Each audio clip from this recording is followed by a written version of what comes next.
Muy buenas a todos y bienvenidos a un nuevo episodio de The Hustle Podcast en el que tenemos los ganadores y perdedores del cierre de mercado.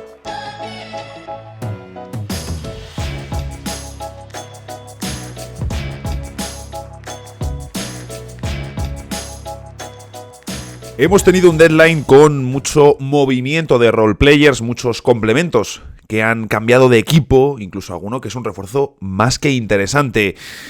Pero también es cierto que es un deadline que nos deja un sabor de cierta decepción, de que esperábamos algo más, de que esperábamos que apareciesen más grandes nombres, más equipos principales, porque la realidad es que muchos de esos nombres que habíamos comentado salieron. Muchos de los jugadores que esperábamos que podían salir, efectivamente fueron traspasados. Y de hecho, algún jugador que llevaba bastante tiempo en esa dinámica que podemos conocer como el efecto John Collins, vivir en rumores de traspaso, vivir en un estado de transferible de forma permanente, pues hubo algún jugador que efectivamente salió y dejó de formar parte de ese club de John Collins. Pero nos han faltado, como comentó, actores protagonistas. De hecho, los mejores jugadores traspasados durante la temporada lo han sido antes del deadline, lo cual es una dinámica que ha sucedido en más de una ocasión, pero viene a empobrecer el último día de movimientos del mercado. Nos han faltado, por supuesto, Los Ángeles Lakers, Golden State Warriors, que eran los principales protagonistas, los que más rumores y sumerianas locas, sumerianas de febrero, estaban protagonizando. Incluso Atlanta Hawks, que parecía que este año era sí o sí el año que los Hawks iban a remodelar su equipo. Pues tampoco, al final nada. DeJounte Murray, que iba a salir sí o sí en este deadline. Pues al final no ha salido, pero es que por mover no han movido a nadie. Y al final, el traspaso más importante que nos deja la jornada del deadline es ese movimiento de Bojan Bogdanovic, que llevaba pues prácticamente desde que llegó a los Pistons en ese efecto John Collins y termina su etapa en la franquicia de Michigan. Traspaso a los New York Knicks, por supuesto, vamos a hablar hoy de New York Knicks. Y es cierto que quizá hemos visto también una dinámica, un escenario en el que han entrado menos rondas de las que esperábamos para los acuerdos. Y oye, pues quizás tenemos que rebajar nuestras expectativas y entender que los equipos quizás le están dando mayor valor a las rondas del draft, porque lo vimos, por ejemplo, con el movimiento de Terry Rozier y se ha repetido con diferentes traspasos, situaciones en las que nosotros dábamos por hecho y entendíamos que iba a haber más rondas de por medio, que ciertos jugadores iban a tener un precio más elevado, pero no ha terminado siendo así, aunque por supuesto, como toda regla, esta tiene su excepción y ha sido la de la primera ronda por Kelly Olynyk. Ahora lo hablaremos porque a mí me lo tienen que explicar. Aunque sea un deadline descafeinado, nos ha dejado muchísimas cosas y por supuesto, si te querías mover y no lo has conseguido, eres uno de los perdedores del mercado y eso no lo quiere ser nunca nadie. Bienvenidos a The Hustle Podcast.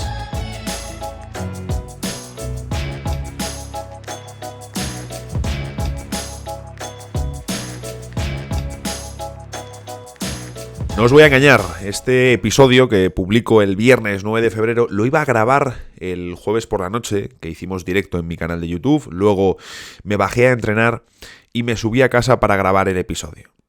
Subí de esto que subes completamente frito, tenía frío, estaba cansado y dije, mira, grabo mañana por la mañana porque estoy que no estoy. Y además cogí algo de frío, entonces tengo la nariz algo, no está en su mejor momento.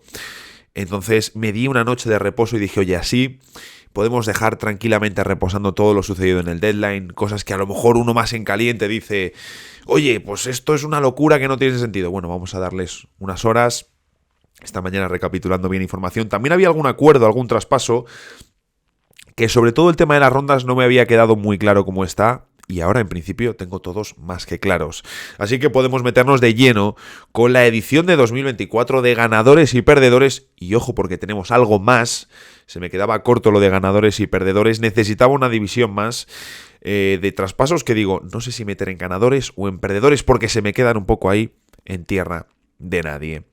Tendría argumentos para ambas partes. Entonces, me di cuenta que había repetido en ganadores y perdedores un mismo equipo y dije, oye, pues quizás es que necesito otra categoría. Así que tenemos una tercera categoría que será la última. Vamos a empezar por los ganadores, que la verdad me resultó mucho más fácil apuntar los ganadores de este deadline que los perdedores.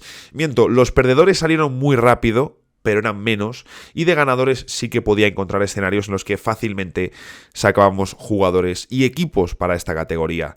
Por supuesto, los primeros, New York Knicks, se llevan los focos de este deadline 2024, y es cierto que ya no solo el deadline considerando los movimientos de los dos últimos días, si queremos considerar desde el 7 al 8 de febrero, pero si cogemos desde el movimiento de OG Anunoby, New York Knicks ha sido el equipo que mejor se ha movido en el mercado de esta temporada, sin ningún tipo de duda. Es cierto que no se han hecho con ningún All-Star como tal, pero, ostras, recibir en el mismo mercado a OG Anunoby, a Bojan Bogdanovic y a Alec Burks es recibir a dos de los mejores aleros disponibles en todo el mercado, como son Bogdanovic y Anunoby, perfiles diferentes y que les vienen muy bien ambos, ya hemos visto el impacto de OG, y luego Alec Burks, que era uno de esos veteranos underrated, bajo el radar, que sabes lo que te da, que suele gustar a la afición, que si un día juega menos no pasa nada y que va a tener alguna noche buena en playoffs. Por lo tanto, buena incorporación la de Alec Burks. Pero es que además también metieron en el saco de las adquisiciones a Precious Achiuwa, un jugador que les está dando un sólido rendimiento y que sobre todo con la baja de Mitchell Robinson, pues oye, tiene mucho sentido para la ecuación de los Knicks, sabiendo que además Thibodeau le gusta jugar con tamaño y le gusta que su equipo vaya a atacar el rebote ofensivo, donde es uno de los mejores equipos de toda la liga. Se les queda una rotación de 10 jugadores muy top, pero muy top, para asaltar las finales de conferencia. Y ojito porque los Knicks, con Filadelfia, que sí que es cierto, se han hecho con Buddy Hield, luego lo comentaremos, pero tienes la lesión de Joel Embiid. Vamos a ver un poco cómo llegan a playoffs, vamos a verlo. Sobre todo con las dudas de Milwaukee. Por supuesto está Boston, pero Nueva York, ojito porque gana mucho en el Power Ranking de la conferencia este. Algunos dirán que, oye, pues solo la mentalidad de Tom Thibodeau se puede interponer en su camino, o solo Julius Randle. Lo bueno es que cuando llegues al próximo verano tendrás la ocasión de mover a X jugadores y otras piezas para ir a por otro All-Star. ¿Quién sabe los All-Stars que estarán disponibles para salir en el mercado del próximo verano?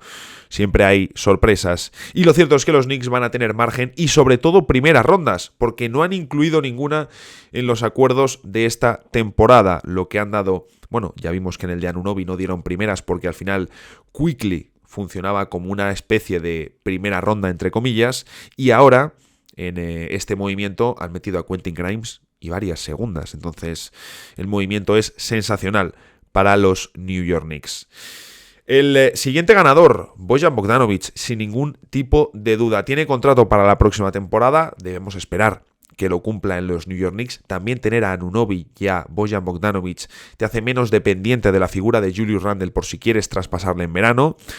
Alguno va a tener que salir desde el banquillo. Si Bogdanovic sale desde el banquillo, les estás dando un extra ofensivo a los Knicks con el que no contaban antes. Más un Alec Burks, que yo entiendo que por mucho que esté Miles McBride, yo entiendo que se te queda una rotación de 9 jugadores de cara a playoffs, donde algún pivot lógicamente va a perder minutos. No vas a tener a Achiuwa, Mitchell Robinson y Hardenstein en rotación. Yo entiendo que Achiuwa será el jugador que los pierda. Alec Burks te puede funcionar como base para ciertos minutos desde la segunda unidad, sin ningún tipo de problema, sobre todo si tienes a Bojan Bogdanovic al lado, si tienes a Josh Hart dando energía, es decir, se te queda una rotación de 9 donde no hay un segundo base como tal, pero donde tienes al amigo Burks como posible generador, como posible playmaker y anotador para el banquillo. Pero os decía, Bojan Bogdanovic, uno de los ganadores de este deadline, ha salido de Detroit. Por fin ha salido de Detroit. Es casi un motivo de celebración. Y como os decía, este también andaba un poco en el club de John Collins, ¿no? Es que desde que llegó a Detroit estábamos hablando de, oye, ¿en qué momento los Pistons van a dar puerta a Bogdanovic? Bueno, pues al menos el jugador puede estar contento por lo que le toca, porque se marcha de los Pistons, el peor equipo de la NBA, y sale para reforzar a uno de los mejores equipos de la NBA esta temporada, que además es uno que es élite en defensa, pero que tiene mucho margen en ataque. Gordon Hayward, un poco por la misma línea que Bogdanovic, sale de Charlotte, un equipo donde ha hecho mucho dinero, pero donde por desgracia ni le hemos podido ver con la continuidad que nos hubiese gustado, aunque es cierto que ha dado un buen rendimiento, y sobre todo un equipo que a nivel colectivo pues ha dejado las imágenes que nos ha dejado. Llega además a unos Oklahoma City Thunder donde encaja mucho. Y aquí había debate, porque de hecho en mi equipo de baloncesto da la casualidad que hay 2 seguidores de Oklahoma City Thunder. Y los 2 de antes de ahora, es decir, no son los típicos que se han calentado de no, es que joder, está 6, no sé qué. No, son fans de Oklahoma City Thunder, ya es casualidad. Y me decían mucho de, oye, ¿no vendría mejor haberse hecho con un pivot? Pues tendría todo el sentido del mundo. De hecho, Olynyk encajaba mucho en el esquema de los Thunder. Pero aquí volvemos a lo mismo con OKC. ¿Por qué Vasilije Micic no jugaba? Bueno, podemos meternos en el debate del tema físico, de tal, por supuesto, pero como playmaker tenía sentido en el equipo y yo creo que cuando ha tenido minutos ha habido días que ha hecho buenas actuaciones. Pero es que Oklahoma no juega así. Oklahoma juega con Holmgren de pivot, que ya es algo muy diferente y muy especial para lo que estamos acostumbrados a ver en esa posición, y luego lo que utiliza son todos jugadores muy grandes, digamos, de largos que son, de potentes que son, de versátiles que son, y que son completamente intercambiables. Pues Gordon Hayward, como un alero veterano, encaja en ese molde, les viene a dar seguridad, les viene a dar también una muñeca buena más que añadir a una rotación donde ya hay mucho tiro exterior. Y aunque no va a solucionar los problemas del rebote, pues oye, sí que te da un sexto hombre de mucho nivel. Porque yo entiendo que se va a mantener el quinteto que todos conocemos, el quinteto con Shea, con Giddey, con Dort, con Williams y con Holmgren, y que ahora Hayward pasa a ser el sexto hombre del equipo, que de cara a playoffs, pues hombre, me parece muy interesante si le pueden conservar sano. No han dado demasiado, Bertans, Tremant, había muchos jugadores, te interesa quitarte alguno, y luego han sido 2 segundas rondas, por lo tanto no es un precio elevado el que paga Oklahoma por hacerse con un jugador que tiene mucho salario pero que termina contrato, y además en el banquillo pues te quedan de cara a playoffs, sobre todo entiendo yo, Cason Wallace, no sé si dice Cason, pero Cason Wallace, me encanta decirlo, me encanta, y creo que además cada vez que lo pronuncio lo digo otra vez. Luego Kenrich Williams, que entiendo yo que va a perder minutos, y a Isaiah Joe como tirador. ¿Qué ocurre? Que como Oklahoma es todo tan intercambiable y todo tan versátil, te da igual, porque un día pueden coger y que sean Hayward y Henrich los únicos que jueguen desde el banquillo con minutos reales en un partido de playoffs. Como os digo, Oklahoma es un equipo intercambiable, porque esa es la palabra, y Hayward refuerza esto, y además es un veterano, así que nos gusta. Utah Jazz, pues debo decir que nos sorprendieron con la salida de Simone Fontecchio, un jugador que estaba siendo muy importante, jugando muchos minutos y haciéndolo muy bien. Y luego nos sorprendieron todavía más con el movimiento de Kelly Olynyk a Toronto, uno de los más sorprendentes de este deadline. ¿Qué motivos hay detrás? Pues muy sencillo. Fontecchio termina contrato y es agente libre restringido. No le querían renovar, no le querían pagar los dineros y se sacan a cambio del italiano una segunda ronda y los derechos de Gabriel Procida. Que Gabriel Procida es un alero de 21 años, 2'01", e italiano que juega en el Alba Berlín. Bien, cuando se presentó al draft de 2022, que si no me equivoco fue elegido en la 31 o 33 de segunda ronda, creo que 33 además, su comparación era precisamente Simone Fontecchio. Y luego Kelly Olynyk, donde sueltan a uno de los expirings más jugosos que había en el mercado y reciben una primera ronda, es cierto que la acompañan de Okaya Baji, una primera ronda por ambos me parece bastante, una primera ronda que es cierto, es de 2024, una de las que recibió Toronto del traspaso de Pascal Siakam, y es la primera ronda de 2024, la menos favorable entre Oklahoma, Clippers, Rockets y Utah Jazz. Es decir, que será de Oklahoma o de Clippers, no será una primera ronda muy elevada. Entiendo que renovarán a Olynyk, que además me encaja con Scottie Barnes, pero, ostras, una primera ronda, ¿no? Es sorprendente. Una de las primeras rondas que recibiste por Siakam sale por Olynyk y Agbaji, y Olynyk terminando contrato que Siakam también terminaba. Debo decir que me ha sorprendido, no lo voy a negar. Luego tenemos uno de los movimientos también debajo del radar de este deadline, como es Monte Morris, que yo entiendo que él es uno de los ganadores de este deadline. Recordemos que, bueno, él estaba en Detroit esta temporada donde prácticamente no ha jugado por lesión, y Monte Morris, la temporada anterior, pasó por Washington, tras su etapa en Denver, el único equipo que había conocido en la NBA, hasta que es la pieza principal que dan los Denver Nuggets en el traspaso por Kentavious Caldwell-Pope, un traspaso clave para entender el éxito de los Nuggets. Sin KCP no hay título, KCP viene a reforzar y ser muy importante en ese éxito del equipo de Nikola Jokic, pero Monte Morris es un jugador que parece que nos hemos olvidado de él por estas 2 temporadas, sobre todo Washington la primera, pero esta segunda en Detroit, como os digo, en la que prácticamente no se ha hablado de él. Recordemos que Monte Morris acaba 9º en la carrera por el 6º hombre del año, que me diréis, bueno, acabar 9º tampoco es una locura. No, lo que pasa es que quedó 9º en la carrera al 6º hombre del año en su segunda temporada en la NBA, en la 2018-2019. Tenía 23 años. Luego con los Wizards, con Denver completó unos años muy productivos. Yo creo que, aunque la llegada de KCP era positiva, fue típico movimiento que la afición dice, ostras, qué putada, ¿no?, que se vaya Monte Morris. Y es un jugador que, si eliminamos la temporada esta con los Pistons, como os digo, pocos partidos. Si cogemos desde ese segundo año con Denver, en el que es 9º en la carrera por el 6º hombre del año, si cogemos desde ese segundo año hasta la temporada con los Wizards, es decir, 5 cursos en la NBA, promedios de más de 10 puntos, 4 asistencias y 39% en triples en 26 minutos, con un jugador que además puede ofrecer un buen trabajo defensivo. Sale de Detroit, sale a Minnesota, es cierto que no es el equipo más mediático, pero hombre, son los mejores Timberwolves en muchísimo tiempo. Termina contrato y va a tener la oportunidad de revalorizarse. Así que en el peor de los casos, imagínate que la cosa no sale demasiado bien, no ofrece él tampoco su mejor rendimiento, desde luego va a ser mucho más visible en Minnesota haciéndolo regular que en Detroit sin hacer nada. O sea que él ya con eso gana, porque como os digo, estaba en el olvido completamente. En Denver nos gustaba mucho y ahora había desaparecido completamente del esquema Monte Morris. Yo me alegro por él. Luego, Dennis Schroeder. Me había apuntado, debo deciros, a Minnesota como perdedor, luego le he eliminado, porque Monte Morris me gusta, es una incorporación que me agrada para el equipo, pero tampoco, no sé si era eso lo que necesitaban o yo estaba esperando quizás un Bogdan Bogdanovic. Quizás no era tan sencillo de cuadrar, quizás Monte Morris era la opción más sencilla, y luego además sale muy barato, es decir, una segunda ronda, dar a... se me ha olvidado el otro jugador.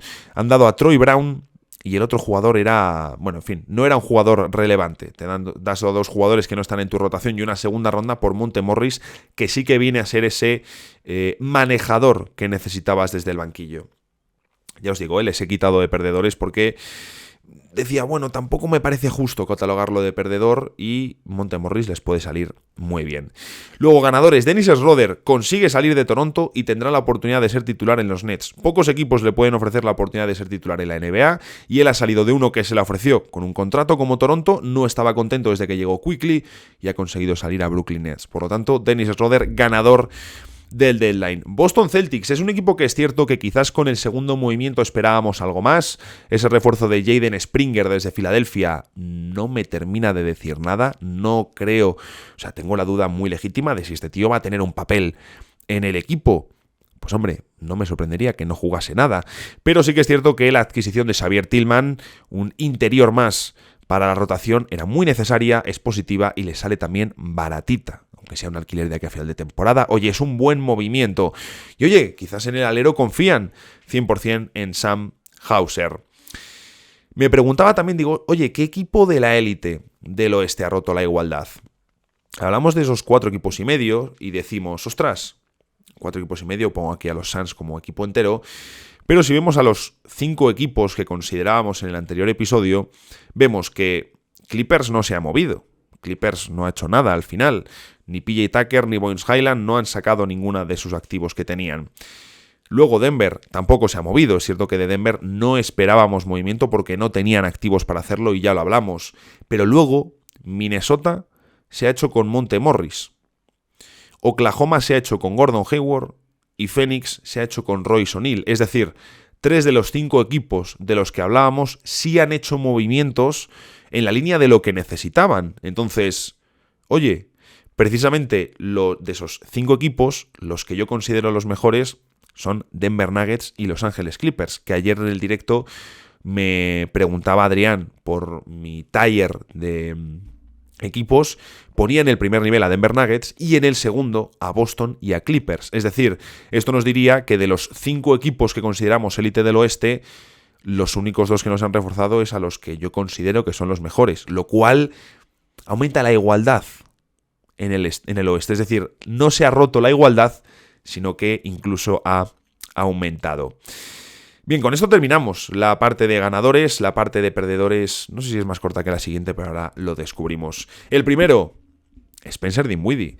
Es decir, sale mal de otro equipo, por la puerta de atrás, de nuevo de Brooklyn, y es cortado de una forma sorprendente en Toronto. Yo nunca había visto que a un jugador con un salario importante hiciesen el traspaso para luego cortarle, porque esto no era un buyout, era wave, te mandamos al mercado, te cortamos el contrato, porque como tienes un bonus de X partidos jugados, te tenemos que pagar $1,5 millones más, no te lo queremos pagar, por lo tanto, Dinwiddie, fuera, no te necesitamos. Me ha dejado muy loco esto, y obviamente no le hace ningún favor a Dinwiddie. Ya se habla de Lakers, se habla de diferentes equipos. Dinwiddie es útil cuando es capaz de anotar triples, pero es un jugador que maneja y pausa muchísimo la pelota, que está enfocado claramente a la anotación y que no es el mejor anotador. ¿Puede ayudar? Sí. ¿Va a ser un diferencial de la leche? Pues tampoco, pero desde luego para lo que había en el mercado va a ser lo más destacado. Toronto Raptors. ¿Qué están haciendo los Toronto Raptors? Anunoby todavía, pero Siakam salió muy barato. Y hablábamos de, oye, quizás tendrías que haber pulsado el botón de reconstruir antes. Luego una primera por Olynyk, que os lo decía antes, me encaja con Scottie Barnes, pero ostras, una primera ronda ya puedes confiar en la renovación de Kelly Olynyk y de que va a ser una pieza que realmente te va a aportar al equipo. Luego mueven a Schroeder por Dinwiddie y le cortan, que es llamativo. Al final lo de Schroeder no te ha salido bien, le has movido y Dinwiddie fuera. Bueno, ¿no había mejores opciones? ¿No existía la posibilidad de reenviar a Dinwiddie a otro lado? Pues al final no has sacado nada por Schroeder. Esa es la realidad. Bueno, sí, liberas contratos para la próxima temporada. ¿A quién va a pescar Toronto en la agencia libre? Si es una agencia libre ya de por sí muy, pero muy escasa. Y lo cierto es que al final nos queda una mala transición del bloque postanillo de Toronto a la reconstrucción actual con Scottie Barnes. Y ahí lanzo una pregunta que creo es legítima o al menos debatible. ¿Está sobrevalorado Masai Ujiri?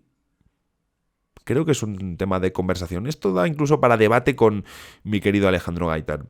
Luego Charlotte Hornets, uno de los equipos que menos ha recolectado por los activos que tenían en el mercado de traspasos. Al final han sido varios años con el bloque de LaMelo Ball, Terry Rozier, Gordon Hayward, Miles Bridges y PJ Washington para realmente sacar poco por quienes has movido. Vaya, una primera ronda por Rozier, que ya hablábamos, se nos quedaba escasa, y Kyle Lowry, al que tenían la ilusión, yo creo que falsa, de reconducir y retraspasar a otro equipo, finalmente se ha quedado en la plantilla. Lo más normal es que le corten y se habla de fichar por Philadelphia 76ers. Luego, por Hayward ha sacado las segundas rondas de 2024 y 2025, más Treman, que yo entiendo que va a jugar mucho en este tramo de temporada y que debería ser un jugador importante para el próximo curso.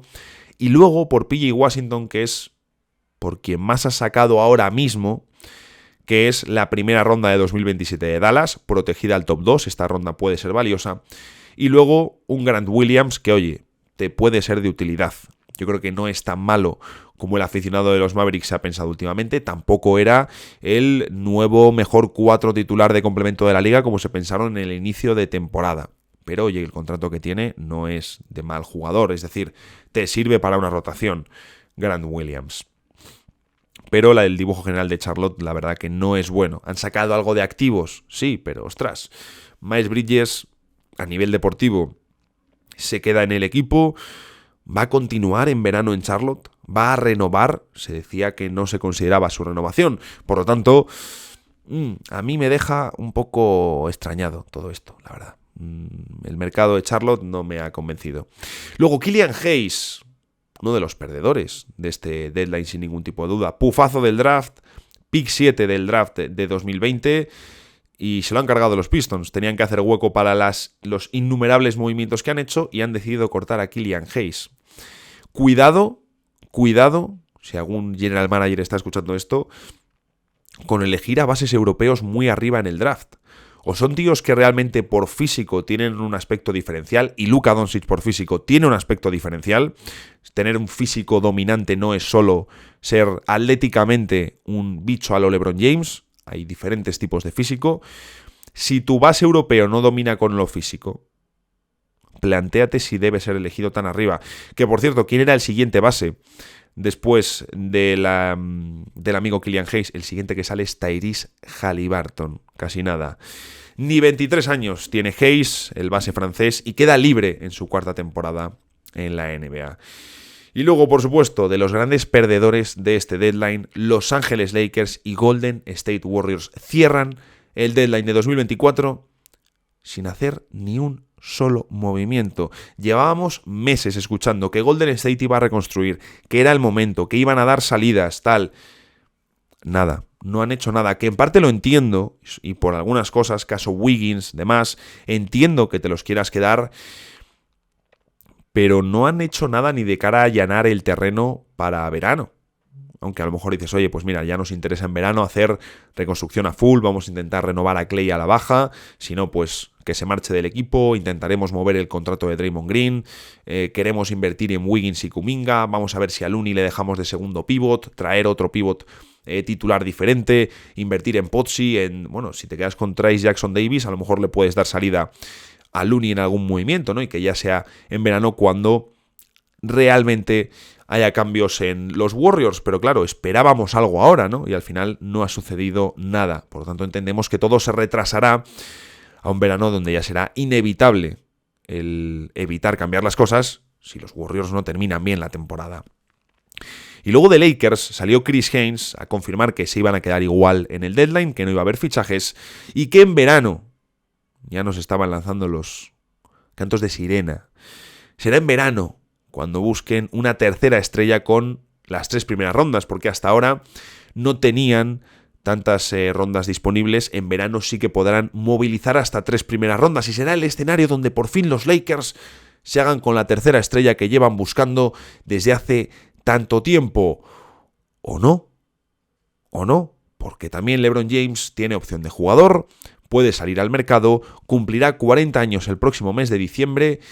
Y aunque toda la lógica del mundo nos dice que lo normal sería quedarse en Los Ángeles, a nivel deportivo tienes la mejor oportunidad con el equipo entrenado por Darvin Ham. Veremos, pero desde luego, tanto Warriors como Lakers, situación a vigilar en su cierre de temporada y veremos lo que hacen en verano. Qué diferente, lo digo siempre, pero qué diferente hubiese sido la historia de los Lakers, ya no tanto dándole continuidad al bloque de Disney, que yo creo que era complicado, Danny Green quería salir, etcétera, pero sobre todo si no hubiesen hecho el traspaso de Russell Westbrook. Es que han tirado años a la basura de LeBron James y de Anthony Davis. En fin, Milwaukee, bien, pero ¿es suficiente? Es decir, se hablaba de Caruso, de DeJounte Murray, que era completamente irreal, de Matisse Thybulle, de Dorian Finney-Smith, que son todo objetivos que eran irreales, porque no había activos y esa era la realidad de Milwaukee. Que han hecho Cameron Payne y una segunda ronda por Patrick Beverley, que es una mejora y que viene bien para lo que tenías. Ya al menos ahora tienes un jugador que, pues tu backcourt puedes rotar con Patrick Beverley y Lillard que jueguen juntos, que eso me parece lo interesante, que Malik Beasley quede reducido a un rol de tirador y que en función de la serie de playoffs que sea, incluso no juegue porque el que entre sea Pat Connaughton. Pero oye, que sí, que Patrick Beverley ahora, pues cuando juegues contra X equipo, no va a estar Lillard defendiendo al base rival, va a estar Beverley. Hombre, es mejor, has mejorado lo que había.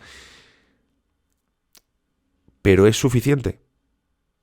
La verdad es que no. Y la sensación es que cruzado el deadline, los Knicks les pasan por la derecha. Y veremos Filadelfia con Joel Embiid, si se recupera bien, y el añadido de Buddy Hield. Por último, mi último perdedor, Sacramento Kings, sin movimientos. Obviamente se habla más de que Lakers o Warriors no han hecho movimientos, de que Sacramento no se ha movido. Bueno, disculpadme, se han hecho con Robin López y le han cortado. Y es cierto que estamos viendo un ligero bajón respecto al equipo, respecto al rendimiento del equipo de la pasada temporada, y que está la duda legítima de si estos Kings son más un equipo de temporada regular que de playoffs, que puede ser.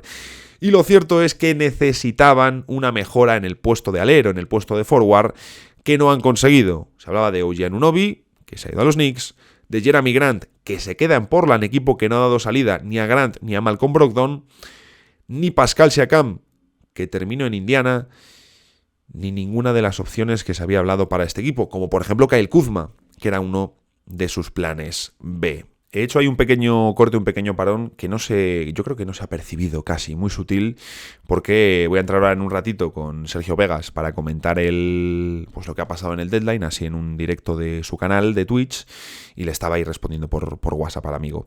En fin, lo que os venía a hablar, la última categoría del podcast de hoy, se llama la de caramelos envenenados. Algunos lo serán más, otros lo serán menos. ¿Qué ocurre? Tenemos varios y no sabemos cuáles están envenenados y cuáles no. No tenemos ni puñetera idea. Alguno lo terminará siendo seguro. Y alguno puede que lo termine siendo no tanto por lo que él es como jugador, sino porque el contexto no le ha ayudado. Que puede ser. Pero ya os digo, había varios casos que yo decía, ostras, ¿es ganador o es perdedor? No lo sé. No lo sé. Les viene bien por algunas cosas, sin duda. Tengo argumentos para ponerles como ganadores ahora. Pero, ostras, si te sale mal, ¿qué sucede? De ahí que sean caramelos envenenados. Primero, el caso de Vasilije Micić. Vasilije Micić, recordemos, uno de los jugadores más dominantes de la Euroliga y del baloncesto FIBA, se marcha a la NBA después de varios años viendo si daba el salto o no. Llega a Oklahoma City Thunder y decimos, ostras, Oklahoma, muy buen destino, un equipo donde tiene sentido, donde encaja, donde va a poder ejercer como playmaker de la segunda unidad y donde ha tenido un papel mucho más testimonial respecto a lo que esperábamos. Bien, en un primer momento, el traspaso de Gordon Hayward a él no le incluye. Y minutos después, nos añade, creo que era Woj, el que añadía la explicación, o Charania, no recuerdo quién fue de los dos ahora mismo, nos decía que Oklahoma incluía a Vasilije Micić en el traspaso. Y efectivamente Vasilije Micić va a jugar en Charlotte. Recordemos que tiene todavía 2 temporadas más de contrato Micić. Bien, la pregunta es, está saliendo de Oklahoma para irte a Charlotte. Es decir, a nivel colectivo no es una buena noticia. No es una buena noticia. Ahora la cuestión es, ¿te va a dar Charlotte la oportunidad de jugar minutos? Porque en los Hornets han recibido a Tremán, tienes lesionado a LaMelo Ball, has perdido a Terry Rozier, Kyle Lowry va a salir del equipo. Entonces, necesitas refuerzos en esos puestos. Hemos visto también que han cortado a James Bouknight, un jugador muy desconocido para muchísima gente, que ha sido uno de los mayores también pufos del draft de los últimos años, una elección que no ha funcionado en absoluto para Charlotte. Pues hombre, a lo mejor te viene bien un base veterano, alguien establecido, también un poco para cambiar la terrible cultura que estamos viendo en los jóvenes Hornets.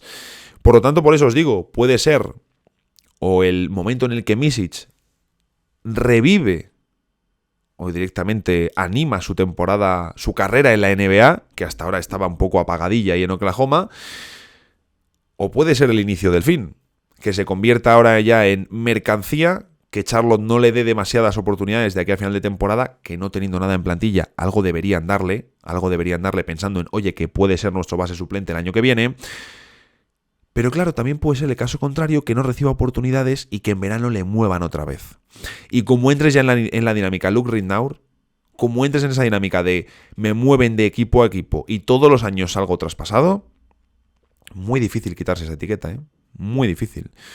Iba a decir, mirad Kevin Knox, también el pobre no le da para jugar en la NBA.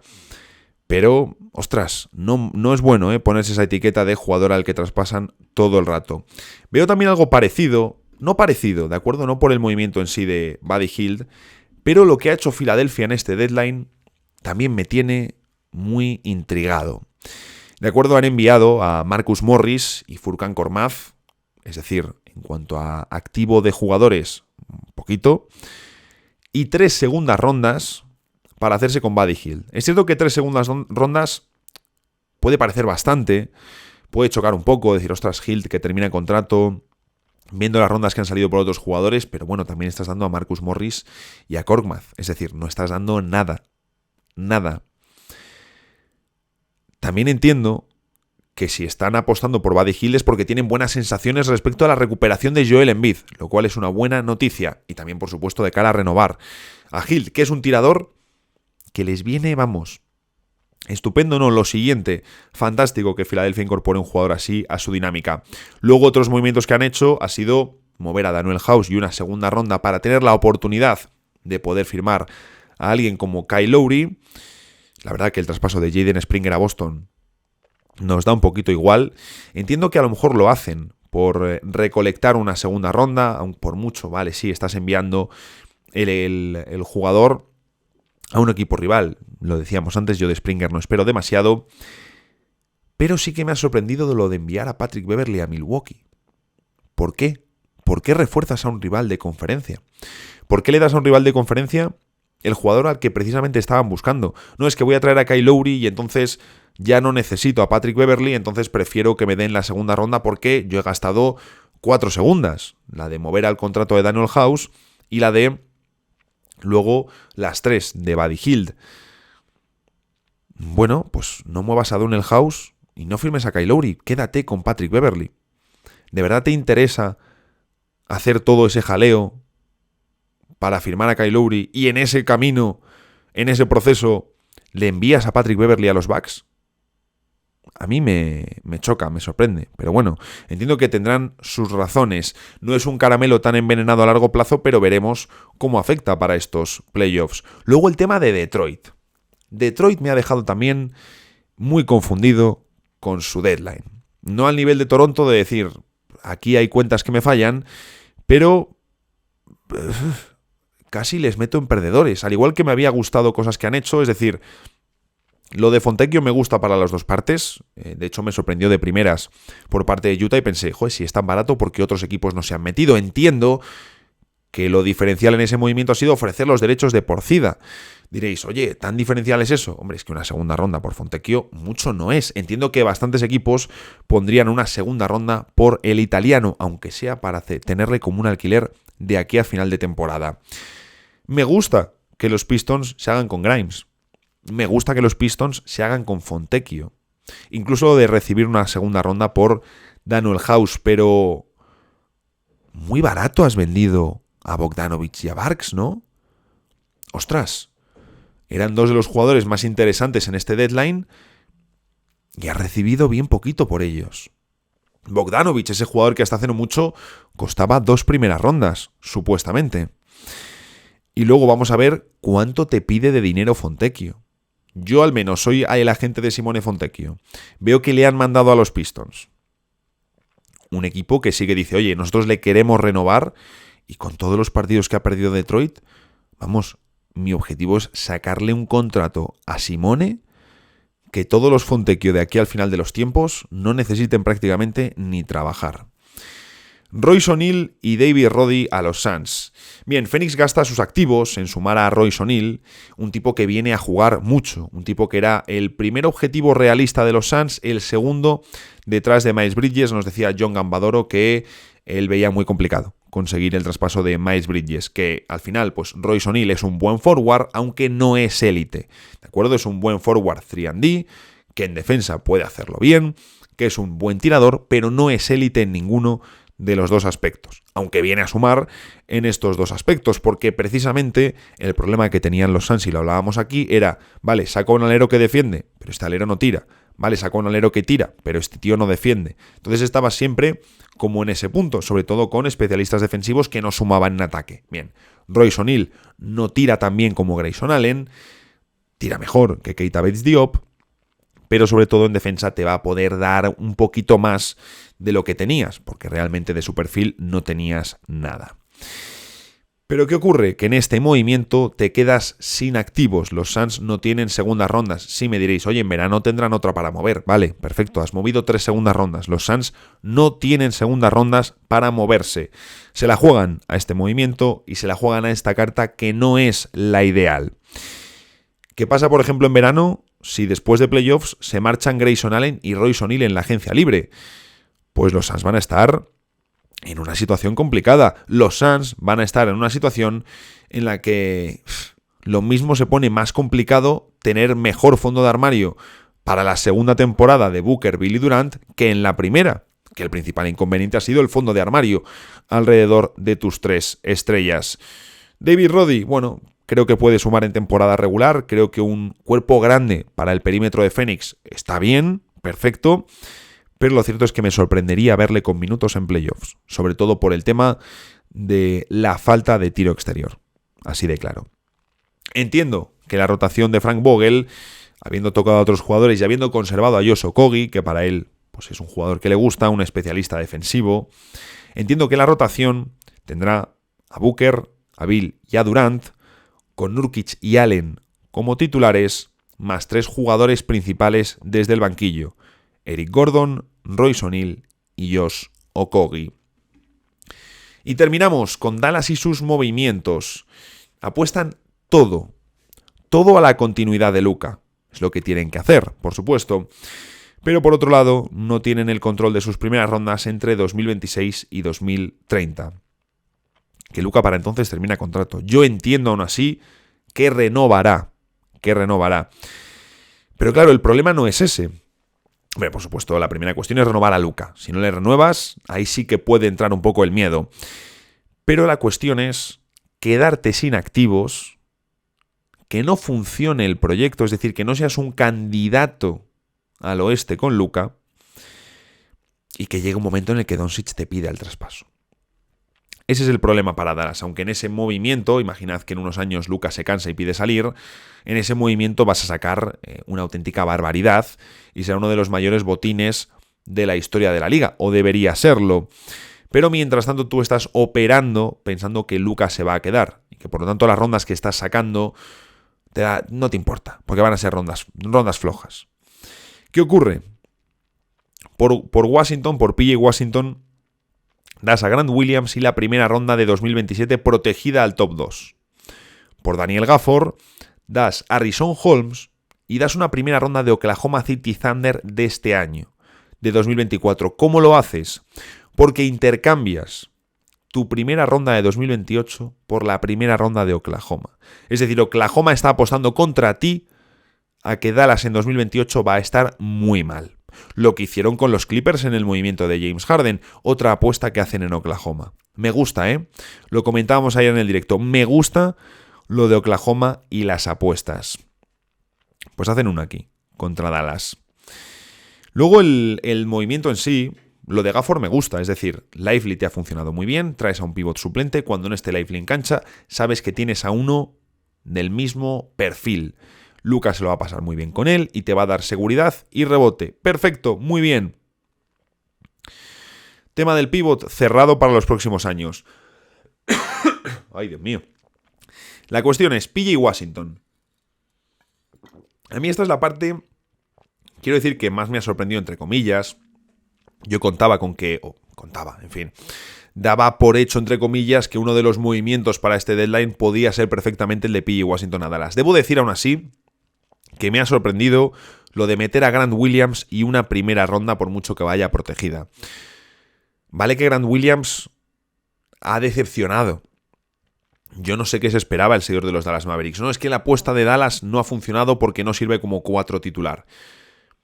Bueno, vale, pero está tan mal Grant Williams como suplente. El movimiento que necesitabas era mover a Grant Williams y una primera ronda por PJ Washington. Bueno, sí, Washington tiene más calidad, más talento, indiscutiblemente. También es cierto que es un jugador que viene de malos o de años flojos tirando en catch and shoot. Solo en su primera y segunda temporada tiró bien en parado de 3. En cuanto a consistencia y regularidad en una temporada, también es cierto que estaba jugando en Charlotte, pero es que ahí es donde está un poco mi cuestión. Y es que al igual que la apuesta de Grant Williams era una apuesta, porque era un jugador que tú veías, vale, mucho talento de calidad individual no tiene, pero era un jugador que estaba en un rol de 18 minutos, de 15 minutos en unos Celtics potentes, pues hombre, no es lo mismo tener un rol concreto en un equipo muy bueno que funciona como un reloj y que tu rol es muy específico y muy marcado, que irte a Dallas donde tienes que llenar con un rol similar de 3&D, pero con muchos más minutos, un puesto mucho más importante. Y no es lo mismo. Y Grant Williams ahí ha tenido problemas, no ha sabido funcionar. Vale, mi pregunta es, ¿PJ Washington es el jugador que necesitas ahí? Tiene más talento, indiscutible, pero ¿contra quién le vas a emparejar en los playoffs del oeste? Porque es que va a tener emparejamientos muy, muy, muy exigentes. Tienes a Lively al lado, por supuesto, Derek Lively es ya vital para estos Dallas Mavericks y PJ Washington le va a necesitar por detrás, pero no le hemos visto fuera de Charlotte. Entonces es otra apuesta de Dallas y otra apuesta de Dallas en la que al final mueves a Grant Williams, que no tenía un mal contrato, por PJ Washington, que cobra un poco más, le tienes atado para los próximos años, perfecto, pero que no le has visto fuera de Charlotte. Entonces, bueno, al final Dallas lo que ha hecho en este movimiento, en este deadline, sí, mejor plantilla tienen. Pues claro que sí, has cambiado a Grant Williams y a Richaun Holmes por PJ Washington y Daniel Gafford. Mejor plantilla tienes. También es cierto que has gastado 2 primeras rondas en asegurar el juego interior. Bueno, veremos cómo sale esta apuesta. Ya os digo que para mí es un potencial caramelo envenenado. Me venía a la cabeza ahora, mientras este ya era el último, pero oye, ¿qué os parece los movimientos de Indiana? Porque se ha ido Hill fuera, es cierto que luego a Marcus Morris ellos lo envían a San Antonio para hacerse con Doug McDermott. Oye, pues no te viene mal un tirador para la rotación, tengo ganas de ver a McDermott en un entorno competitivo de nuevo. Oye, y una gran oportunidad ahora para Mathurin y para Nesmith. Vamos a ver cuánto echan de menos a Buddy Hield en playoffs, porque Buddy Hield y Miles Turner venían a ser, o eran incluso, los grandes aliados de cara a que Siakam pudiese asistir en el perímetro. Sigue teniendo tiradores Indiana, pero bueno, que ahora tendrán que buscar otras vías. Hasta aquí llega el repaso del deadline, que por cierto, el próximo episodio será una revisión de la información del deadline que os comenté ya utilizando el Excel de Gaitán, en el que había ido recopilando un poquito pues qué periodistas habían dado qué información. Yo creo que lo haré para el lunes. Si no lo hago para el lunes, lo haré para el siguiente. No lo quiero dejar escapar mucho más porque si no todo el tema del deadline ya se queda pasado. Y luego hablaremos, por supuesto, de cómo queda el orden de la liga para los playoffs considerando lo que ha sucedido en el deadline, porque no creo que el mercado de buyouts vaya a ser tan relevante. Y tendremos un episodio después, no os digo justo el próximo, pero vamos a tener un episodio que creo que va a estar muy chulo, y va a ser sobre opiniones impopulares, sobre las vuestras y después sobre las mías, pero creo que va a estar muy bien y que lo vamos a pasar seguro, vamos a pasar un muy buen rato, eso como siempre. Pero bueno, otro deadline en la buchaca, el segundo que vimos aquí, segundo episodio de ganadores y perdedores, y el próximo pues ya sabéis, el año que viene. Pero mientras tanto, nos vemos el lunes en el próximo episodio de The Hustle Podcast.